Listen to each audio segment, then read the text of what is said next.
धातु संकुलों का उष्मागतिकी और गतिक पक्ष। इस सीरीज के 6 वीडियोज में हमने धातु संकुलों के उष्मागतिकी और गतिकी पहलुओं पर चर्चा की थी। इस वीडियो में हम इनके कुछ महत्वपूर्ण बिंदुओं पर ही चर्चा करेंगे। संकुलों का स्थायित्व, स्टेबिलिटी ऑफ कॉम्प्लेक्सेस। संकुलों का स्थायित्व मुख्यतः दो प्रकार के स्थायित्व से संबंधित होता है। पहला उष्मागतिकी स्थायित्व और दूसरा बलगतिकी स्थायित्व। उष्मागतिकी स्थायित्व संकुल के निर्माण की मात्रा से संबंधित होता है, जबकि बलगतिकी स्थायित्व निर्माण अभिक्रिया की सक्रिय ऊर्जा और अभिक्रिया की दर पर निर्भर करता है। स्थायित्व स्थिरांक, स्टेबिलिटी कांस्टेंट। धातु आयन और लिगेंड के बीच की एक अभिक्रिया को यहाँ स्क्रीन पर दर्शाया गया है। इस अभिक्रिया हेतु साम्य स्थिरांक k का मान भी दर्शाया गया है। इस साम्य स्थिरांक k को संकुल का उष्मागतिकीय स्थायित्व स्थिरांक यानी कि स्टेबिलिटी कांस्टेंट या निर्माण स्थिरांक फॉर्मेशन कांस्टेंट कहते हैं। k की वैल्यू जितनी ज्यादा होगी उसका अर्थ होगा कि संकुल अधिक मात्रा में निर्मित होता है, या यूं कहें कि संकुल अधिक स्थायी होता है। k का रेसिप्रोकल यानी कि व्युत्क्रम 1/k संकुल का अस्थायित्व स्थिरांक इनस्टेबिलिटी कांस्टेंट कहलाता है।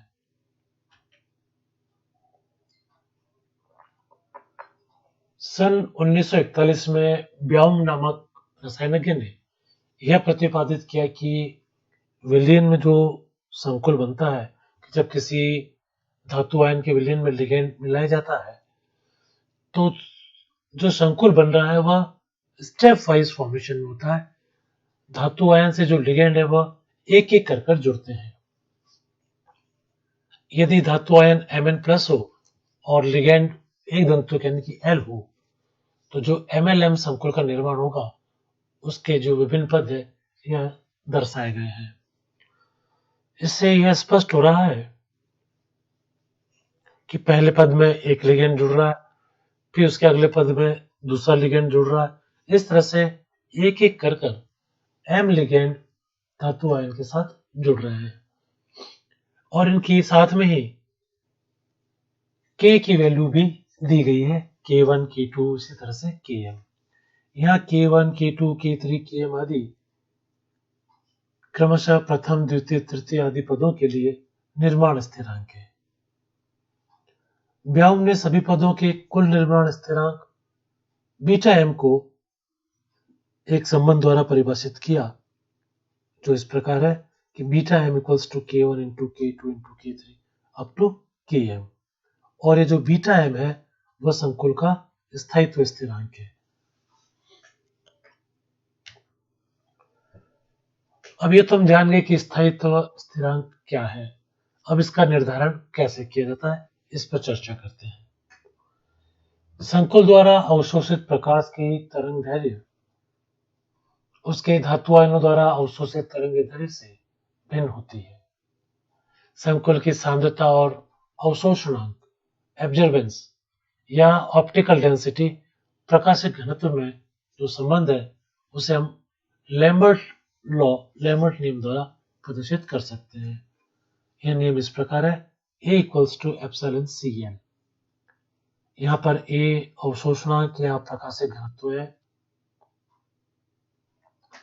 एप्सिलॉन मोलर अवशोषण गुणांक है, L पथ की लंबाई है जिससे कि प्रकाश को गुजरना है, और C जो है वह संकुल की सांद्रता मोल प्रति लीटर में है।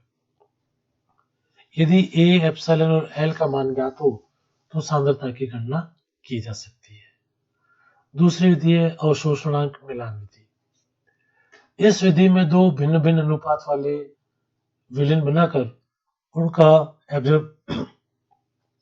उनका एब्जॉर्बेंस अवशोषण स्पेक्ट्रोफोटोमीटर से ज्ञात कर लेते हैं और ज्ञात करने के लिए जो लैम्ब्डा की वैल्यू, तरंग दैर्ध्य की वैल्यू है, जो पहले से ज्ञात होती है, उसके लिए लैम्ब्डा मैक्स उस पर करते हैं। उसके पश्चात जिस विलयन का एब्जॉर्बेंस ज्यादा है उसे तब तक डाइल्यूट करते हैं जब तक कि दोनों विलयन का एब्जॉर्बेंस समान नहीं हो जाए। तीसरा है मोलर अनुपात विधि। इस विधि में धातु आयन या लिगेंड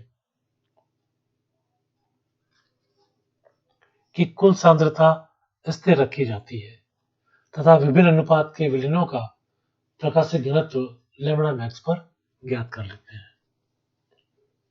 जॉब की लगातार परिवर्तन विधि।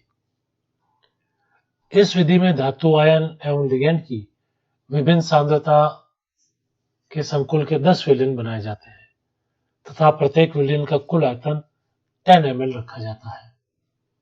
यहाँ पर लिगेंड और मेटल आयन की जो कंसंट्रेशन है, उनका जो योग है वह स्थिर होता है, उनका अनुपात बदलता रहता है, अर्थात Cm plus Cl equals to C। C यहाँ पे स्थिर रहेगा, इसलिए C स्थिरांक है और Cl अपॉन Cm परिवर्तित होता है। जो अलग अलग अनुपात के जो विलयन बनाए जाते हैं, उन विलयनों के जो संकुल बने, उनके लैम्ब्डा मैक्स पर ऑप्टिकल डेंसिटी ज्ञात कर लेते हैं और लिगेंड के मोल भिन्न और ऑप्टिकल डेंसिटी के बीच में ग्राफ खींचकर मोल फ्रैक्शन यानी कि मोल भिन्न ज्ञात कर लिया जाता है। तो n equals to Cl upon Cm। n का मान ज्ञात हो जाने पर संकुल का सूत्र mln ज्ञात कर लिया जाता है। यह ध्यान रखने योग्य बात यह है कि यह विधि तभी प्रयुक्त की जाती है जब विलयन में एक ही संकुल निर्मित होता हो तथा विलयन के कुल आयतन में कोई परिवर्तन नहीं होता हो।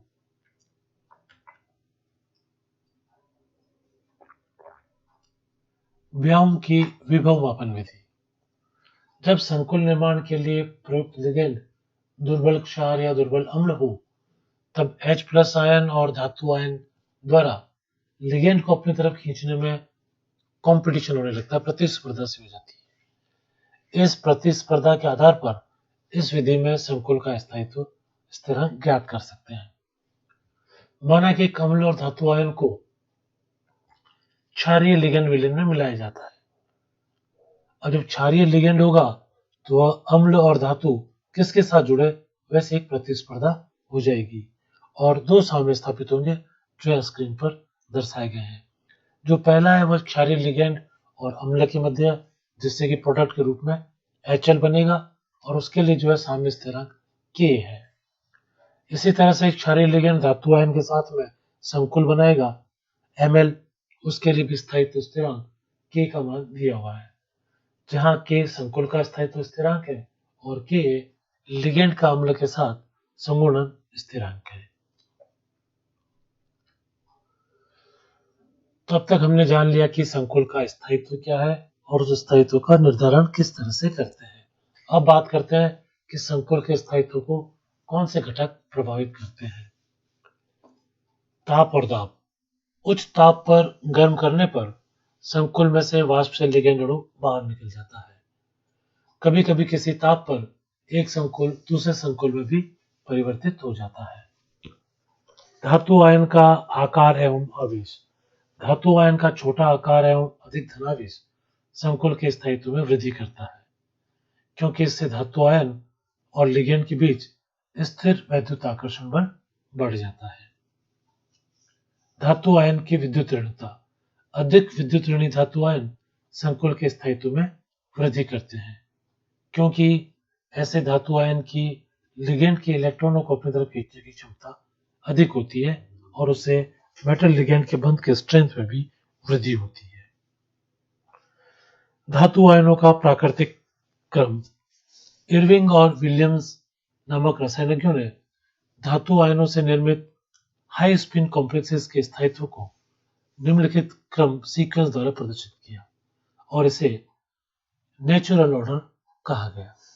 यह जो नेचुरल ऑर्डर है, प्राकृतिक क्रम, इस स्क्रीन पर नीचे की तरफ प्रदर्शित किया गया है। क्रिस्टल क्षेत्र प्रभाव।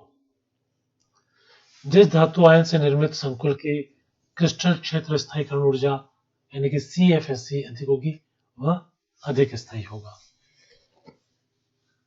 कक्षा ए तथा कक्षा बी के धातु आयन। चैट एवं हर्लैंड ने धातुओं को 2 कक्षाओं में वर्गीकृत किया। अधिक धन विद्युतीय धातुओं को कक्षा ए में रखा तथा कम विद्युत धनी धातुओं को कक्षा बी में रखा, और यह बताया कि कक्षा ए के धातु उन लिगेंडों के साथ अधिकतम स्थायित्व वाले संकुल बनाएंगे जिन लिगेंडों में दाता परमाणु नाइट्रोजन, ऑक्सीजन या फ्लोरीन हो, जबकि नाइट्रोजन, ऑक्सीजन, फ्लोरीन वर्ग के अन्य तत्व अगर दाता परमाणु है तो फिर कक्षा बी के जो धातु है वो अधिक स्थायी संकुल बनाएंगे। लिगेंड का आकार एवं आवेश। लिगेंड का छोटा आकार तथा अधिक आवेश संकुल के स्थायित्व में वृद्धि करता है, क्योंकि छोटे आकार एवं अधिक आवेश के कारण धातु आयन एवं लिगेंड में स्थिर विद्युत आकर्षण प्रबल होता है। लिगेंड का क्षारीय सामर्थ्य। चूंकि अधिक क्षारीय लिगेंड अपने इलेक्ट्रॉन युग्म को आसानी से धातु आयन को देने की प्रवृत्ति रखते हैं, अतः लिगेंड की क्षारीयता में वृद्धि होने से संकुल के स्थायित्व में भी वृद्धि होती है। लिगेंड का द्विध्रुव आघूर्ण एवं ध्रुवणता। यदि लिगेंड का द्विध्रुव आघूर्ण एवं ध्रुवणता अधिक हो तो धातु आयन एवं लिगेंड में परस्पर क्रिया का परिमाण भी अधिक होगा और इसके फलस्वरूप कॉम्प्लेक्स की जो स्टेबिलिटी है उसमें वृद्धि होगी। पश्चबंधन प्रभाव। धातु एवं लिगेंड के मध्य पाई बंध बनने से भी संकुल का स्थायित्व बढ़ता है। इसी तरह से निम्न परावैद्युतांक और निम्न द्विध्रुव आघूर्ण वाले जो सॉल्वेंट है उससे भी संकुल के स्थायित्व स्थिरांक में वृद्धि होती है। पीएच का प्रभाव। सामान्यतः विलयन में हाइड्रोजन आयन की सांद्रता के घटने पर संकुल निर्माण में वृद्धि होती है, अतः पीएच बढ़ाने पर संकुल का स्थायित्व बढ़ता है। त्रिविम बाधा का प्रभाव। यदि लिगेंड का आकार अपेक्षाकृत काफी बड़ा हो या दाता परमाणु में बड़े आकार के समूह जुड़े हों तो लिगेंडों में परस्पर प्रतिकर्षण होने लगता है, जिसके फलस्वरूप धातु और लिगेंड के बंध में उनकी स्ट्रेंथ में कमी हो जाती है। अतः बड़े आकार के जो लिगेंड है वह संकुल के स्थायित्व में कमी उत्पन्न करते हैं। लिगेंड परिवर्तन का प्रभाव। किसी संकुल में लिगेंड को बदलने पर धातु आयन के ऑक्सीकरण विभव में काफी परिवर्तन आ जाता है। इस कारण से उनके स्थायित्व में भी परिवर्तन आता है।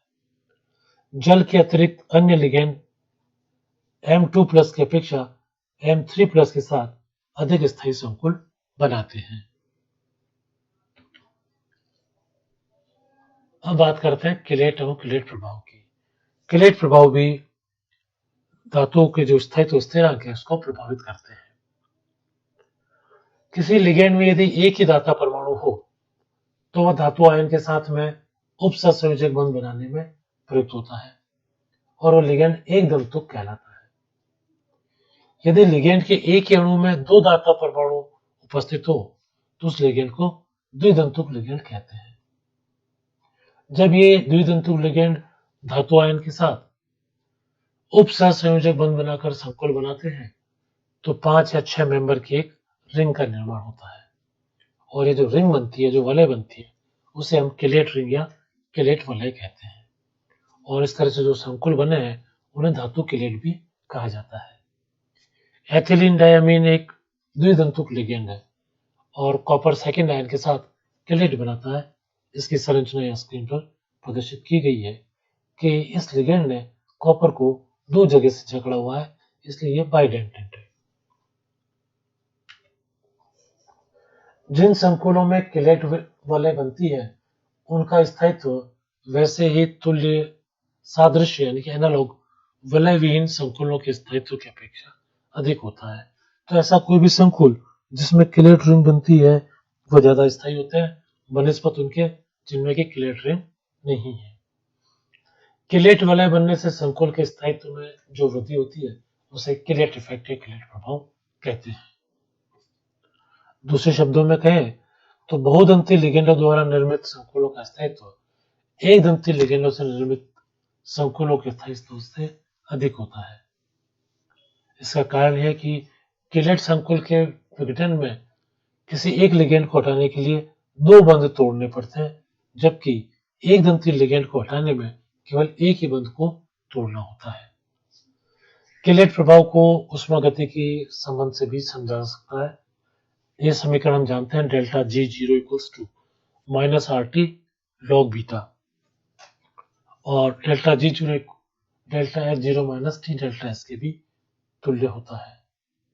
यहाँ पर डेल्टा जी जीरो मानक मुक्त ऊर्जा में परिवर्तन है, आर गैस स्थिरांक है, टी परमताप है, डेल्टा एस जीरो मानक एंट्रोपी परिवर्तन है, और डेल्टा एच जीरो मानक एंथैल्पी परिवर्तन है। ये तो समीकरण भी हमने देखा, delta G zero equals to delta H zero minus T delta S zero.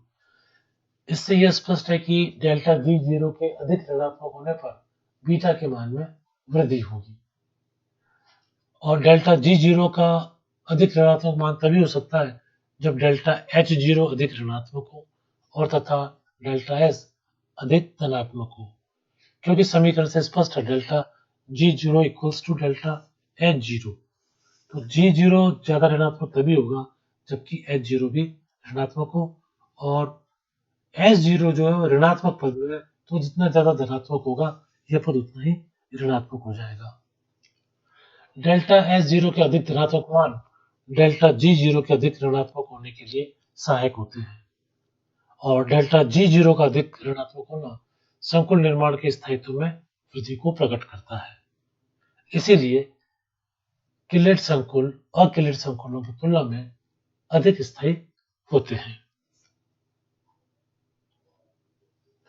अब बात करते हैं वर्गाकार समतलीय संकुलों की प्रतिस्थापन अभिक्रियाओं की। वर्गाकार समतलीय संकुलों में प्रतिस्थापन कई विधियों द्वारा हो सकता है, जैसे नाभिक स्नेही प्रतिस्थापन, इलेक्ट्रॉन स्नेही प्रतिस्थापन या ऑक्सीकारक योग। नाभिक स्नेही प्रतिस्थापन की दर का निर्धारण करने हेतु इन संकुलों की अभिक्रिया को नीचे दर्शाया गया है। जो अभिक्रिया जो समीकरण आप स्क्रीन पर देख रहे हैं उसमें Y प्रवेश लेने वाला नाभिक स्नेही लिगेंड है, और X वह लिगेंड है जो कि संकुल को छोड़ने वाला है या निष्कासित होने वाला लिगेंड है, तथा T वह लिगेंड है जो कि X के ट्रांस पर स्थित है। तो वर्गाकार समतलीय संकुलों की समस्त अभिक्रियाओं में यही पाया गया कि प्रवेश लेने वाला समूह जो कि यहाँ Y है सदैव निर्गत समूह या निष्कासित होने वाले समूह जो कि यहाँ X है द्वारा रिक्त की गई जगह पर ही स्थापित होता है। वर्गाकार समतलीय संकुलों में प्रतिस्थापन अभिक्रिया को प्रभावित करने वाले कारकों में आवेश प्रभाव, त्रिविम प्रभाव, विलायक का प्रभाव, प्रवेश लेने वाले लिगेंड का प्रभाव, स्टीरियोकेमिस्ट्री और ट्रांस इफेक्ट महत्वपूर्ण है। ट्रांस इफेक्ट पे चर्चा करते हैं। वर्गाकार समतलीय संकुलों की प्रतिस्थापनीय अभिक्रियाओं में संकुल में उपस्थित लिगेंड की बहुत ही महत्वपूर्ण भूमिका होती है। कौन सी, किसकी महत्वपूर्ण भूमिका होगी? जो कि प्रतिस्थापित होने वाले लिगेंड की ट्रांस स्थिति पर मौजूद रहता हो। तो जो लिगेंड बाहर निकल रहा है उसके ट्रांस स्थिति पे कौन सा लिगेंड लगा है इस पर यह अभिक्रिया निर्भर करती है। अतः इस लिगेंड के स्वभाव से प्रतिस्थापन अभिक्रिया की दर को बड़े पैमाने पर चेंज कर सकते हैं, और इस इफेक्ट को ट्रांस प्रभाव कहते हैं, तथा इस तरह के लिगेंडों को ट्रांस डायरेक्टिव लिगेंड कहा जाता है। यह प्रभाव जो यानी कि ट्रांस प्रभाव काइनेटिकली कंट्रोल होता है, न कि थर्मोडायनामिकली। अतः इस प्रभाव से दोनों ही समअवयव यानी कि सिस और ट्रांस आइसोमर्स को अलग अलग प्राप्त कर सकते हैं।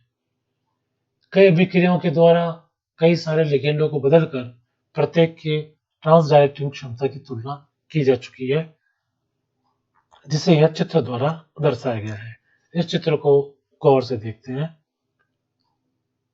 अभिक्रिया में जो आप लेफ्ट हैंड साइड में देख रहे हैं कि यहाँ 2 Cl लिगेंड लगे हैं। इसके अतिरिक्त एक लिगेंड ए है और एक लिगेंड बी है। इस तरह से प्लेटिनम के साथ 4 लिगेंड लगे हुए हैं, एक ए, एक बी और 2 Cl।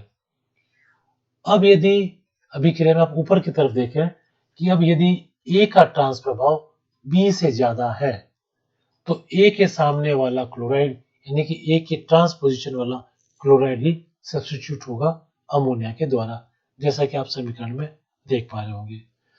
समीकरण के नीचे की तरफ देखें कि यदि बी का ट्रांस प्रभाव ए से ज्यादा है तो वह Cl हटेगा जो कि बी के ट्रांस में है और इसको यहां दर्शाया गया है। इस तरह से विभिन्न लिगेंडों की जो ट्रांस डायरेक्टिंग कैपेसिटी है उनको अध्ययन करने के पश्चात एक श्रेणी तैयार की गई जिसे ट्रांस निर्देशित श्रेणी कहते हैं, वो यहाँ स्क्रीन पर दर्शाई गई है। यह श्रेणी दर्शाती है कि साइनाइड, कार्बन मोनोऑक्साइड तथा NO आदि प्रबल ट्रांस निर्देशक है क्योंकि श्रेणी में आगे की तरफ है, जबकि हाइड्रोक्सिल आयन तथा जल की ट्रांस निर्देशित क्षमता न्यूनतम है, इसलिए वो श्रेणी में अंत में है। इस ट्रांस प्रभाव की तरह सिस प्रभाव भी होता है, लेकिन जो सिस प्रभाव है उसका प्रभाव बहुत ही कम होता है। इस प्रकार आज हमने ये जाना कि स्थायित्व क्या है, स्थायित्व स्थिरांक क्या है, उसको निर्धारित कैसे करते हैं और उसको प्रभावित करने वाले कारक कौन कौन से होते हैं। इसके अतिरिक्त हमने इस पर भी चर्चा की कि वर्गाकार समतलीय संकुलों में किस तरह से प्रतिस्थापन अभिक्रिया होती है और ट्रांस इफेक्ट उसमें कैसे महत्वपूर्ण भूमिका निभाता है। धन्यवाद।